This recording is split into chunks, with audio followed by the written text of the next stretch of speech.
اٹھایا ہے تو قلم اٹھانے والا کوئی اور نہیں تھا، وہ مرد قلندر سیدی سرکار اعلیٰ حضرت امام احمد رضا ہی تھے، جنہوں نے اس کے جواب میں جب قلم اٹھایا، آپ جواب کا انداز دیکھیں۔ ایک سوال ہے، ہم لوگ بھی جوابات لکھتے ہیں، علماء کی بھی تحریریں اپنے مشائخ کی پڑھتے ہیں، ایک سوال ہوتا ہے، ایک مختصر جواب دے دیا جاتا ہے۔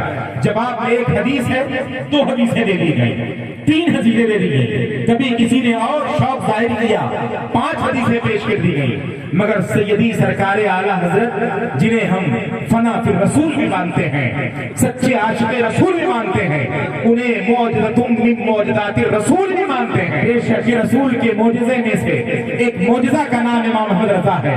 جب وہ قلم اٹھاتے ہیں اور اس حدیث کی تشریح کرتے ہیں، جس حدیث کو اس نے پیش کر کے اہل سنت کو مشرک ثابت کیا، نبی کو دافع البلاء والوباء نہیں مانا، اس حدیث کے جواب میں حدیث سے تحریر فرماتے ہیں تو تنہا امام احمد رضا ہی کا حق ہے کہ صرف ایک حدیث نہیں 300 حدیث ہیں دافع البلاء والوباء کی تائید آپ نے پیش کر کے یہ ثابت کر دیا کہ اب بھی اللہ کے رسول کے غلام موجود ہیں، اللہ کے رسول کے عصمت کے محافظ موجود ہیں، اہل حق کے محافظ موجود ہیں۔ ایک حدیث پیش کر کے غلط مفہوم بیان کر کے اگر سیدھے سادے مسلمانوں کے ایمان پر حملہ کرنے کی کوشش کرو گے تو ایک مرد قلندر بریلی شریف کی سرزمین سے اٹھ کھڑا ہوگا اور ایک حدیث کے جواب میں 300 حدیثیں پیش کر کے یہ ثابت کر دے گا وادی رضا کی کوہ ہمالا رضا کا ہے، وادی رضا کی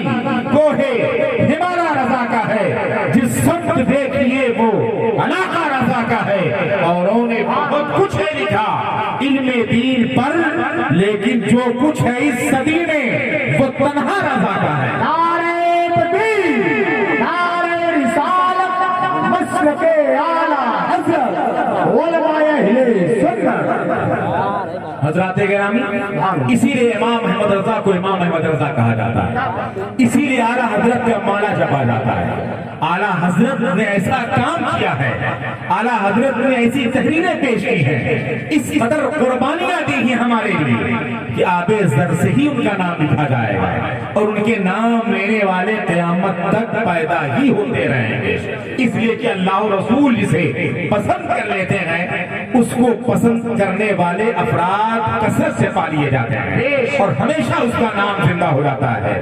ابر رحمت تیری مرقد پہ گہر باری کرے، حشر تک شان کریمی ناز برداری کرے۔ مسلمانوں، یہ سرکار اعلیٰ حضرت ہی کا ذکر تھا، یہ انہی کا علم تھا، لیکن اعلیٰ حضرت پوری زندگی عشق رسالت کا جام پلاتے رہے، رسول پاک پر توہین کرنے والوں کے خلاف لکھتے رہے، علم غیب کا انکار کیا تو اس پر تحریر، نبی پاک کے اختیار کا انکار کیا تو اس پر تحریر، نبی پاک کو بڑے بھائی کی طرح ثابت کیا تو اس پر تحریر، صحابہ کی بھی شان میں اگر کسی نے تنقیص کی تو اس پر بھی پورا رسالہ تحریر کیا سرکار اعلیٰ حضرت نے۔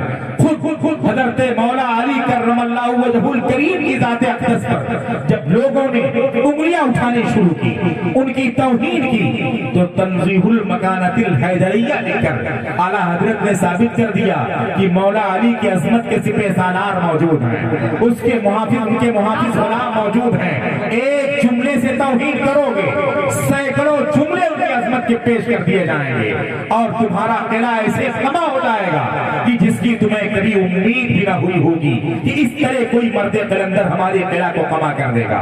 مسلمانوں، سیدی سرکار اعلیٰ حضرت کے دور پاک میں یہ سارے کام ہوتے رہے اور انہوں نے تحریروں سے اس قدر ہمارا ایمان و عقیدہ مضبوط کیا ہے کہ اگر آپ سچائی کے ساتھ اس مشن پر برقرار رہیں، اس پر قائم ہو جائیں، ان کی تحریریں پڑھ کر، ان کے اشعار سمجھ کر، علماء سے توضیحات سن کر، تو آپ کے ایمان پر کوئی فرقہ ڈاکہ نہیں ڈال سکتا، وہ چاہے رافضیت کی شکل میں آئے، چاہے اس دور پرفتن میں نو مولود مولائیت کی شکل میں آئے، اگر اعلیٰ حضرت کا دامن مضبوطی سے پکڑے ہوئے ہو تو شاید کوئی بھی نیا فرقہ آپ کے ایمان کو متزلزل نہ کر سکے۔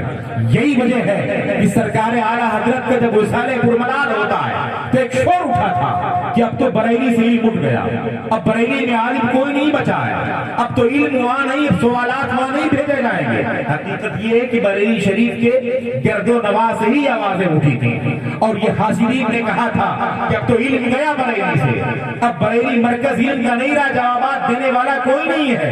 کہ انہیں پتا نہیں تھا کہ جب کوئی اللہ اور رسول کا ہو جاتا ہے تو اللہ ان کی دعاؤں میں وہ اثر پیدا کرتا ہے, انہیں اس قدر محبوب کرتا ہے, وہ جو دعائیں کرتے ہیں اللہ اسے مقبول کر کے اور ان کے مشن کا پاسمان نسلن بعد نسل ان کے نسل میں ان کے مکان اور گھر میں پیدا فرماتا رہتا ہے. لوگوں نے کہا مولانا احمد رضا نہیں ہے, اب کون ہوگا جو حفاظت کرے گا, کون انہی باتیں بتائے گا؟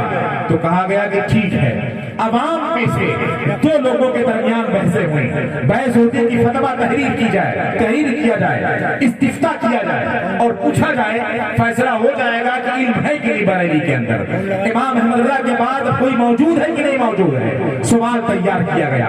ایک سائل جو حامی تھا اعلیٰ حضرت کا کہتا میں لے کے جاتا ہوں, میں استفتاء تم لوگ تیار کرو, سخت سوال پیش کرو. سوال پیش کیا جاتا ہے اور وہ استفتاء لے کر وہ شخص پہنچتا ہے. بریلی شریف میں جلال میں ہے, جوش عقیدت میں ہے کہ ہمارا مرکز ہے بریلی. اعلیٰ حضرت کے بعد کون ہے جو علم کا پرچار کرے گا, جو علم پھیلائے گا یہاں سے, جو حفاظت کرے گا ایمان و عمل کی؟ سوال لے کے پوچھتا ہے کہ کون صاحب یہاں اس وقت فتویٰ دیتے ہیں؟ کہا مفتی اعظم ہند کا دور ہے, وہ فتویٰ لکھتے ہیں. ان کے دارالفتہ میں پہنچتا ہے, کہتا ہے استفتاء ہے, میں مفتی اعظم ہند سے ملنا ہے. جو صاحب وہاں اس وقت فتویٰ نویسی کا کام کرتے تھے, نو عمر تھے, مفتی اعظم ہند کے شاگرد تھے, مفتی اعظم ہند کے خادم تھے, ان سے کہتا ہے استفتاء پیش کرنا ہے. آپ نے کہا خدمت میں ہی کرتا ہوں, مجھے دے دو میں لکھ دوں گا. اس کو حاصل ہوا نہیں. آج علم کا امتحان ہونا ہے. بریلی شریف میں علم بچا ہے کہ نہیں بچا ہے؟ کچھ لوگوں نے مل کر استفتاء تیار کیا ہے. اہم سوال ہے, اس کا جواب بڑے مولانا صاحب سے ہی دکھایا جائے گا. بتاؤ ان کا پتہ کہاں کہاں وہ بیٹھے ہوئے ہیں, انہی سے ملاقات کرنی ہے. مگر حضور مفتی اعظم ہند کے شاگرد خاص آپ کے خادم جو اس وقت استفتاء لے کر افتاء کا کام کرتے تھے, کہتے مجھے آپ دیے تو صحیح, میں دیکھوں کون سا استفتاء ہے, پھر مفتی اعظم ہند کے پاس بھیج دیتا ہوں. وہ استفتاء پیش کیا جاتا ہے, آپ نے پڑھا اور پڑھنے کے بعد جو افتاء کا کام کرتے تھے مفتی اعظم ہند سے سیکھتے تھے, شہزادے اعلیٰ حضرت کے خادم اور شاگرد تھے, وہ استفتاء پڑھنے کے بعد کتابیں نہیں الٹتے, فتاوے کی جلدیں نہیں دیکھتے, فوراً برجستہ اسی ورق پر سرے وقت جواب تحریر کرنا شروع کر دیتے اور چند منٹ میں جواب تحریر کر کے کہتے ہیں لے جاؤ یہی اس کا جواب ہے. وہ تعجب میں ہے کہ کئی لوگوں نے مل کر سوال تیار کیا تھا, بہت اہم سوال تھا. بریلی میں علم کا امتحان ہونا تھا کہ اعلیٰ حضرت کے ساتھ علم چلا گیا, اب علم بچا کہ نہیں بچا؟ شہزادے اعلیٰ حضرت ہیں, مفتی اعظم ہند ہیں, ان سے جواب لینا ہے. مگر ان کے خادم اور شاگرد نے کوئی سوچ سمجھ نہیں, کوئی غور و خاص فکر نہیں, کسی کتاب کی برق گردانی نہیں, برجستہ تحریر فرما دیتے ہیں. وہ تعجب میں ہوتا ہے اور تعجب میں ہونے کے بعد کہتا ہے ملنا ہے مولانا سے, مولانا اس کی تصدیق کریں گے فتویٰ صحیح کی نہیں صحیح ہے, جواب صحیح کی نہیں صحیح ہے. مفتی اعظم ہند نے اس کی تصدیق فرما دی, یہ فتویٰ صحیح ہے جو مولانا نے لکھا ہے, جو میرے شاگرد نے لکھا ہے, جو میرے خادم نے لکھا ہے. اب وہ استفتاء لے کر واپس آتا ہے اور چیخ کر جذبہ محبت میں کہتا ہے سنو بریلی شریف پر انگلیاں اٹھانے والوں, تمہارا کہنا یہ تھا, تمہاری فکر یہ تھی, تمہارا سوچ یہ تھا کہ اب اعلیٰ حضرت گئے بریلی سے تو علم نہیں بچا. شہزادے اعلیٰ حضرت کو تو مفتی اعظم کا ہی جاتا ہے, انہوں نے یہ جواب نہیں لکھا ہے, یہ جواب ان کے خادم اور شاگرد نے لکھا ہے, وقت گردانی کتابوں کی نہیں کی ہے, برجستہ اسے تحریر فرمایا ہے. انہوں نے تصدیق کی صحیح ہے, یہ سچ ہے. جب ان کے شاگرد اور ان کے خادم کا یہ حال ہے تو پھر مفتی اعظم ہند کا اندازہ کیا لگایا جا سکتا ہے؟ پھر ان کے علم کی حالت کیا ہوگی؟ وہ بہرے علم کس قدر موجے مارتا ہوگا. اب وہ کون مفتی تھے, کون شاگرد تھے, کون خادم تھے جنہوں نے برجستہ لکھا تھا؟